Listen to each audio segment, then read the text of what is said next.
الحمد لله رب العالمين والصلاة والسلام على رسول الله وعلى آله وأصحابه أجمعين أما بعد السلام عليكم ورحمة الله تعالى وبركاته.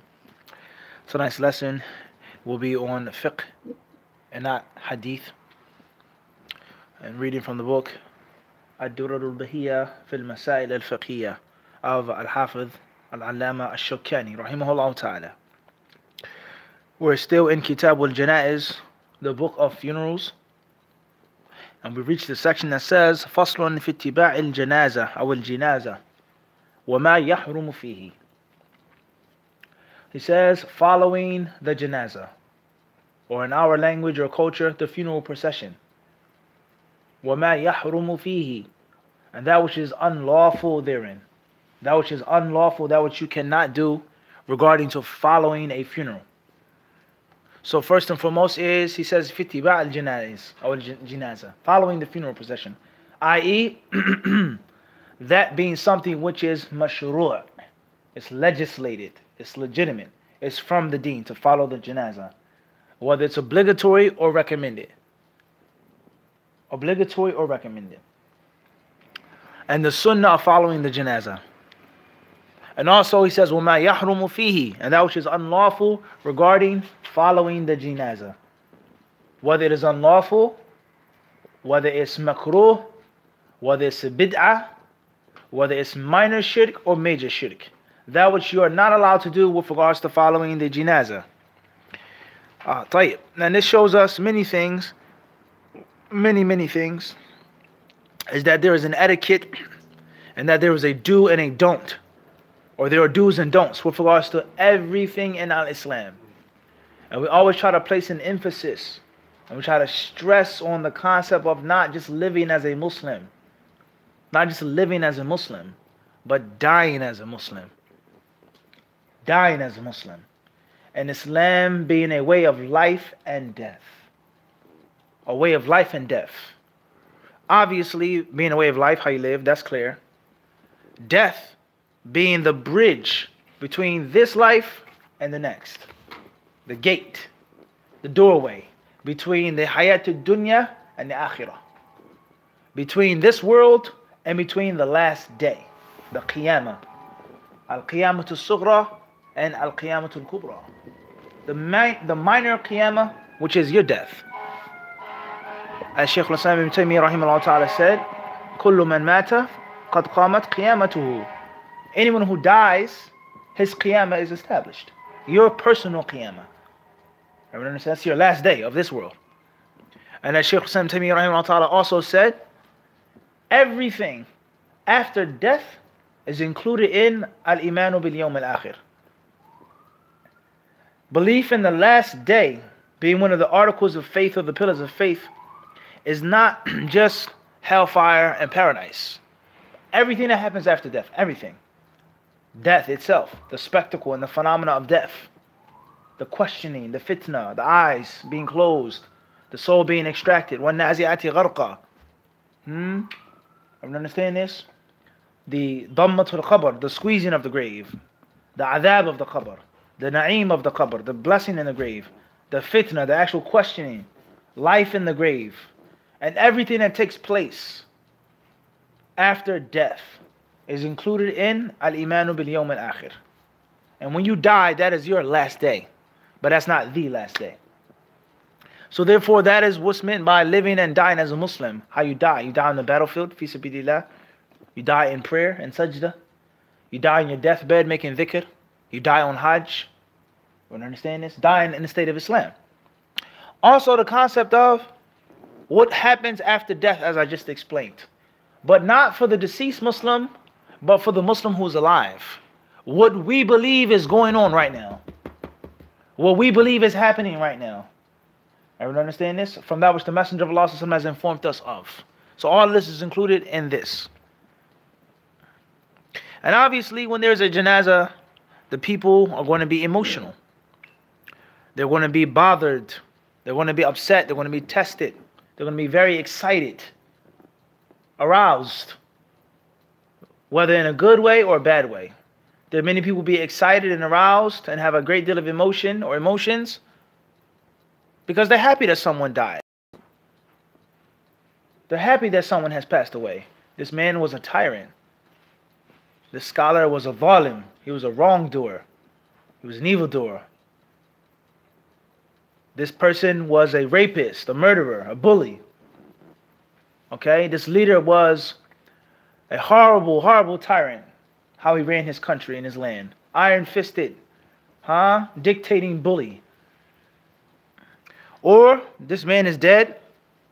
Now I can be with his wife full-time now. I don't have to worry about making an affair anymore. He's dead. Khalas.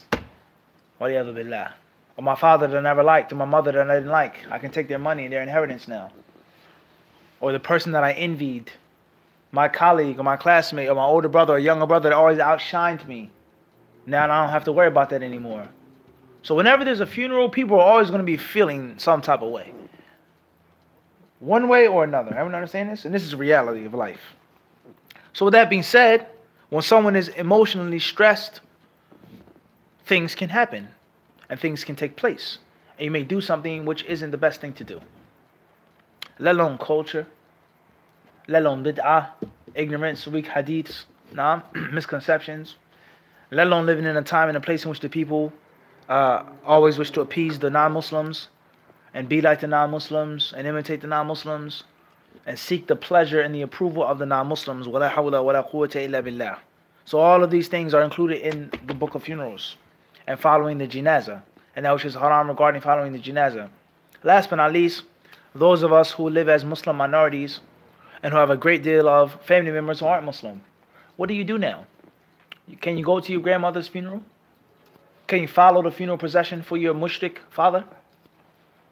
Or a Muslim dies, but there's an aunt who's a kafir, or an uncle who's an apostate, or a son or a daughter or this one or that one who's not a Muslim. What do you do? Can they come? Can they follow the janazah? So we have unconventional situations. And whenever we read in these different books, this is how it should be. Also with regards to marriage, interracial marriages, you shouldn't marry someone outside of your race. You shouldn't study a madhab that's not the madhab of your country. Can you say that the United States has a madhab? Is there a standard race in the United States? Or is everything what? Mixed and blended. With Islam, with Muslims, with kuffar, etc. You live in a neighborhood of Jews, you live in a neighborhood of Hindus, you live in a neighborhood of this and that. Why like that? It's a mixture all the time. So whenever there's a mixture, there's going to be a mixture at the time of death and at the funeral. There are going to be gangsters that come to the funeral. We've experienced this. With guns, loaded guns, wanting to take revenge. They're going to be emotionally distraught as well. They're going to be, unfortunately, this is a reality in an urban city. There's going to be unchaste women there. Whatever name you want to give those women at the funeral. And they're not dressing in any modest way. They're wearing the same scandalous, skanky clothes as they normally wear. And they come to the funeral with the Muslims. The brothers with beards and thobes on, dresses. There are people who love this brother who weren't on the sunnah. They come to the funeral. People who want to make bid'ah, they come to the funeral. Everyone understand this? What heck is that? So many different variables. So what is the proper way of performing the janazah? And what can and cannot take place at the janazah? What can and cannot take place with regards to the procession? Can women follow the janazah? Is a sister or a mother or an aunt or a wife, a widow, allowed to get into the limousine or the hearse and drive to the burial place in the procession? Is that permissible? Everyone understand this? Is a woman allowed to visit the graves? Is that permissible? What's the ruling on these things? Burying non-Muslims with Muslims or Muslims with non-Muslims. Is it obligatory to have a Muslim burial ground? A cemetery? And the list goes on and on and on and on and on with regards to the proper way of doing the janazah. And that is why it's important to understand the basic fundamentals and to lock them down clearly. And then you branch off of that. So with that being said, the Shawkani rahimahullah ta'ala, he says, فصل في اتباع, he says here, ويكون المشي بالجنازة سريعا والمشي معها والحمل لها سنة والمتقدم عليها والمتأخر عنها سواء ويكره الركوب ويحرم النعي والنياحة واتباعها بنار وشق الجيب والدعاء بالويل والثبور ولا يقعد المتبع لها حتى تودع والقيام لها منسوخ. He says here, with regards to the janazah, first and foremost, ويكون المشي بالجنازة سريعا, that when the people walk, they're carrying the deceased on a piece or piles of wood or a box or coffin, whatever the case may be. It should be done briskly, quickly, fast. People should not walk slowly. Shouldn't be a slow procession, as you may see certain customs or cultures, or in a movie, heroic funeral, and they walk slowly and they take steps and they chant and they do this and they do that, or they play a bugle, right, or a trumpet, or a bagpipe, and they shoot guns, right, and things like this. It should not be done like that. He says that the walking should be what? Sari'a, fast. People should walk quickly to the burial. And notice how the author started off with walking. He mentioned walking. Number 2, he says, وَالْمَشْيُ مَعَهَا وَالْحَمْلُ لَهَا سُنَّةٌ. And for you to walk with the funeral procession and to carry it, that's also recommended. It's a recommended thing to do, a good thing to do, preferable. And it makes no difference, point number 3, those who are in the front or those who are in the back. It makes no difference. Those who are close, those who are by, says it makes no difference. Should you grab the front? Should you grab the back of the wood? It doesn't make a difference, he says. And it's disliked to ride. It's disliked. You shouldn't be on a carriage, a horse and a buggy, or in a car. The people should walk with the janazah. They should walk with it. Obviously, if the funeral home or the burial ground or the cemetery is very far, it's a different story. لا حرج. لا يكلف الله نفسا إلا وسعها. He says, as far as that which is haram, first and foremost is an-na'i. An-na'i. The word na'i. And an-na'i, it says here in the footnotes, النعي في اللغة الإخبار بموت الميت وإذاعته أو إذاعته قاله في النيل والسيل. وقد نبه المصنف فيهما على أن النعي المنهي عنه هو نعي الجاهلية وهو المنادات على الميت في الأسواق والدور وما يكون معه أيضا من التوابع من ضرب الخدود وشق الجيوب. وأما مجرد الإعلام بموت الميت من دون إذاعة ولا تفجع فجائز لأنه قد ورد ما يدل على أن في كثرة المصلين عليه من فعله وأنهم شفعاؤه. وأيضا لابد من حضور من يتولى تجهيزه وحمله ودفنه فإخبارهم بذلك مما تدعو إليه الحاجة وتقتضيه الضرورة. وانظر الفتح والمغني. He says that the word an-na'i linguistically means informing the death, informing the people of the death, telling the people about the death. Fulan has died. This leader has died. Sheikh Fulan has passed away. This brother, this sister they were in a fatal car accident, or they were shot or stabbed. Someone is dead. That's what a na'i is. And he says that a na'i is haram, it's impermissible. The annotator then says, but Shawkani rahimahullah ta'ala and other books, bigger books, Nail al-Awtar, Sayl al-Jarrar, he has explained that there's a different na'i which is permissible from that which is impermissible. And every type of announcement or information that you give about someone dying is not necessarily haram. But that which is haram, he says, is the na'i of jahiliyyah, in which the people would call out in the marketplaces and in the different houses and buildings, and the women would go hysterical and crazy after that, scratching their faces, ripping their clothes apart, lighting fires and things like this.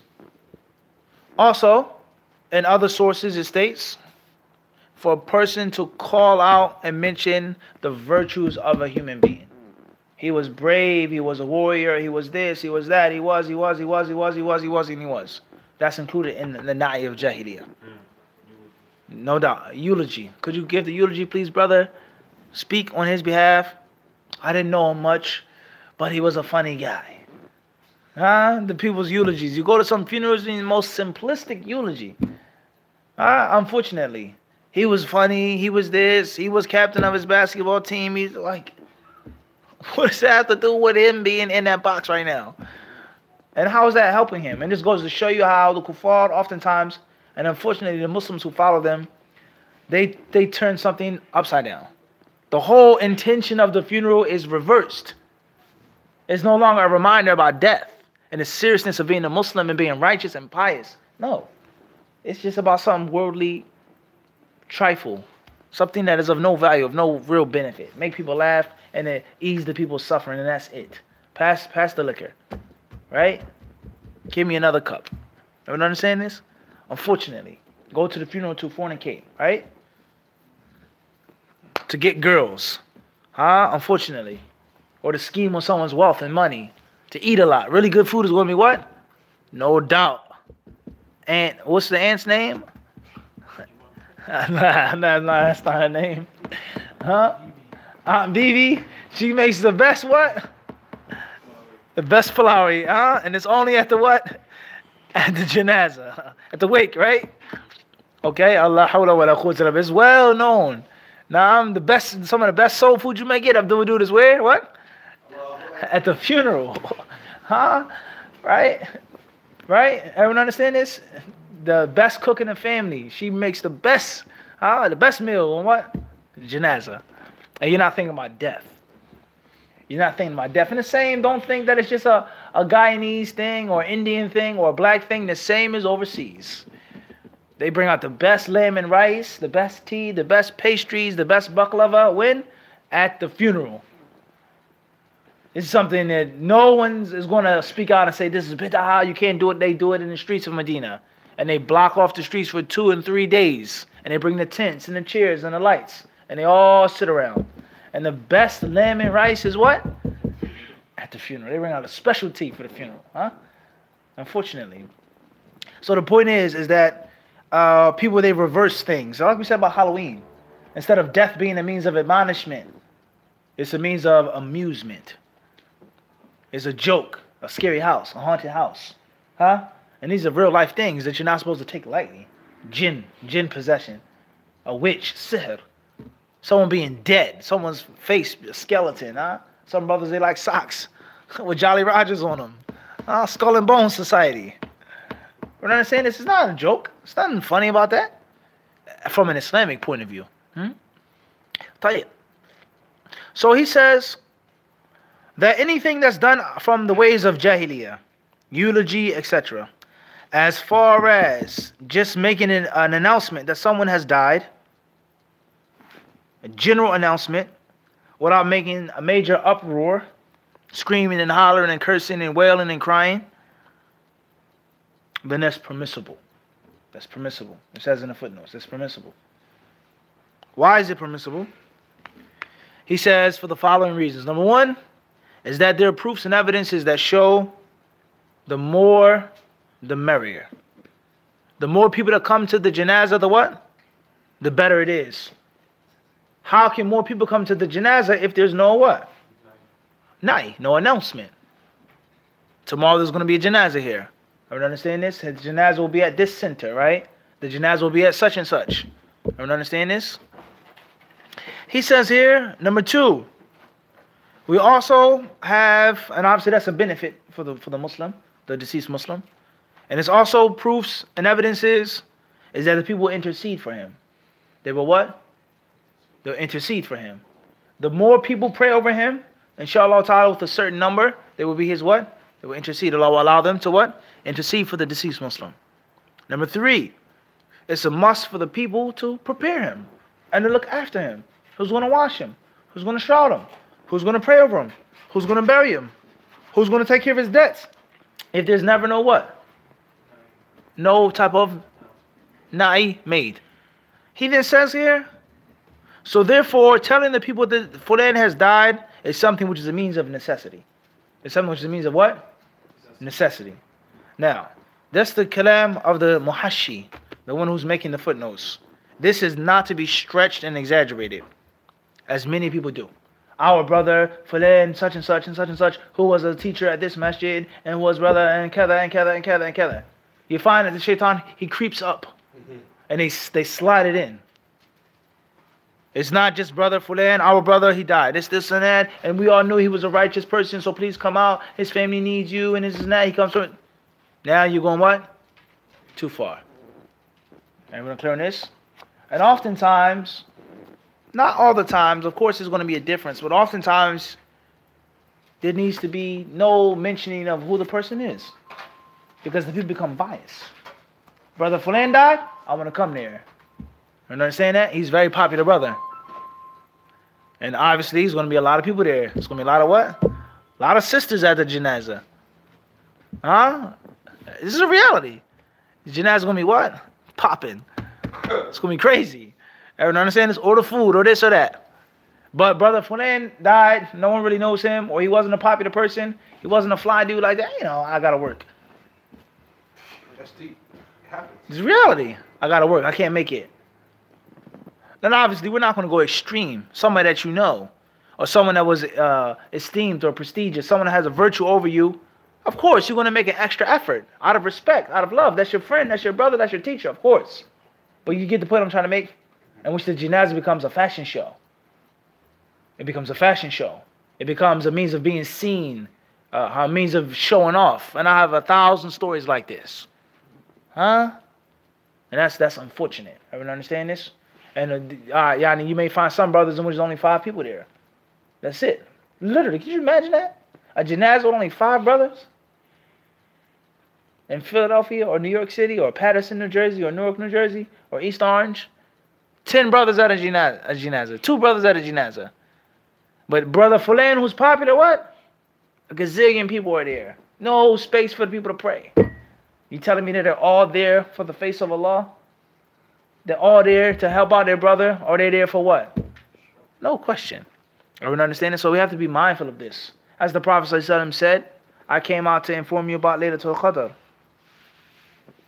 But these 2 men were arguing and they raised their voices. And therefore it has been removed from me. Look for it. Night, kada. This night and that night. And ulama of Islam, they say that no doubt it's best for the people not to know when Laylatul Qadr is. Because they work hard in the entire month of Ramadan. And they work hard during the last 10 nights. And they work hard during the odd nights. Are you understand this? Everybody clear on this or not? But if you know when it is, like it's on the calendar, the 27th, everybody just comes to the what? On the 27th. Let alone masjids who hold fundraisers on the 27th every single year. And then say other masjids of what? Bid'ah. But every single year is what? What do you think that's going to be called? Every single year there's a lecture and a fundraiser on the 27th. That's not a bid'ah. That's not haram. That's not makruh. That's what? It's a necessity, brother. You have to pay the bills of the masjid every year. But to do this or to say this, that's what? Huh? Shaitan is a what? Steep dude. A'udhu billah. Everyone understand this? So we have to be mindful of just going to a janazah for popularity. He then says, back to the actual text of the book, وَالنِّيَاحَةُ, and it's haram for a person to shriek over the dead and to cry unnecessarily, in an imbalanced manner. I was a person just wailing and crying and screaming over the dead. That's impermissible. As far as crying, tears, there's nothing wrong with that. As we explained last night. Ubay ibn Ka'b, he said, did Allah mention me by name? And then he cried. Let alone the specifics with regards to someone crying at the janazah, at the funeral. Okay? But to a point in which a person is just going crazy and not controlling themselves, not fighting themselves. That's what? That should not be done. Another very important point is what? With regards to women following the funeral. Is it permissible or not? We don't want to get there yet. Is it permissible for a woman to visit the grave or not? We're not going to get there yet. What's important is man or woman. But right now we're just talking about women specifically. But the rule applies to men as well. Some women are stronger than some men, there's no doubt. But the general concept of emotions, if you're at the funeral Or you're in the limousine or the hearse and you're crying and weeping and pouring and shivering and shuddering, then that's a proof that you what? Should not be there. You should not be there. Don't go near, don't look at the person on the steel table, cold and pale. Stay away from it if you don't have the control over your emotions. And the same applies to brothers as well. But obviously, there's no concept of men not being allowed to follow the funeral procession. But there is a clear discussion about women what? Not being able to follow the funeral procession. That's one of the reasons why. They say hypothetically, I'm not saying this, hypothetically, stereotypically, is that a woman is more in tune with her emotions than a man. And more susceptible to following her emotions than a what? Than a man. Play it, moving forward. He then says, وَاتِّبَعُهَا بِنَارٍ. And it's also unlawful to take fire and to walk to the graves, walk to the funeral, the burial place with fire. It should not be done. That's from the way of the pagans and the heathens. And we're not to obey the what? The mushrikun, the heathens. And not to be like them. Let alone the fact that, what does fire symbolize? Does that symbolize coolness in the grave? Comfort in the grave? So we have to be mindful of this. He says, وَشَقُّ الْجَيْبِ. Ripping your clothes off. A jabe. Whether it's this, where your head comes out, or the modern day usage of the word jabe, a pocket. Ripping and tearing and shredding. Punching a wall. Slamming your phone down. Kicking a car. Kicking a garbage can. And things like this. It's all impermissible. And the reason why it's impermissible is because it shows a great deal of lack of sabr. You're not being patient. And you can hurt on the inside. But you can't allow it to manifest like that. He then says, وَالدُّعَاءُ بِالْوَيْلِ وَالثُّبُورِ. And to ask Allah to destroy you. Oh Allah, take me right now. Take me. I can't live without him. I can't live without her. Take me too. Make me in the grave with her. It cannot be done. For the reason that we just explained. And it says, whenever a person follows the janazah, you follow the procession, you should not take a seat until it's placed in the ground. Do not sit down until placed in the ground. If you're following the whole entire what? Procession. Also, it is no longer from the sunnah to stand when the janazah passes by. That's no longer from the sunnah. That is mansukh. That was a rule, but it's what? No longer a rule. In which there was a rule in which if the janazah passed you by, you would stand up out of what? Respect for it. But that's no longer a what? That's no longer a rule. That's the view of Shawkani rahimahullah. That there was a time in which you should stand up for what? For janazah. He says that's no longer the case. That's no longer the case. Khairan inshaAllah ta'ala. The proofs and evidences for these points, the dalil for this being haram, this being a bid'ah, this being disliked, we have not mentioned. Everyone understand this? Because we're just studying the what? The text, the metin. The metin. Moving forward. Faslun fi dafni wa ziyarati wa ta'ziyati. The last chapter of the book, or subchapter of the chapter, is pertaining to the burial. It's pertaining to visiting the graves. And it's pertaining to consoling someone who's related to the deceased. Making dua for them. ويجب دفن الميت في حفرة تمنعه من السباع ولا بأس بالضرح واللحد أولى ويدخل الميت من مؤخر القبر ويوضع على جنبه الأيمن مستقبلا. And inshallah we'll stop here tonight. Those points are more than enough for us to reflect and ponder upon. And Allah subhanahu wa ta'ala surely knows best. Jazakumullahu khairan.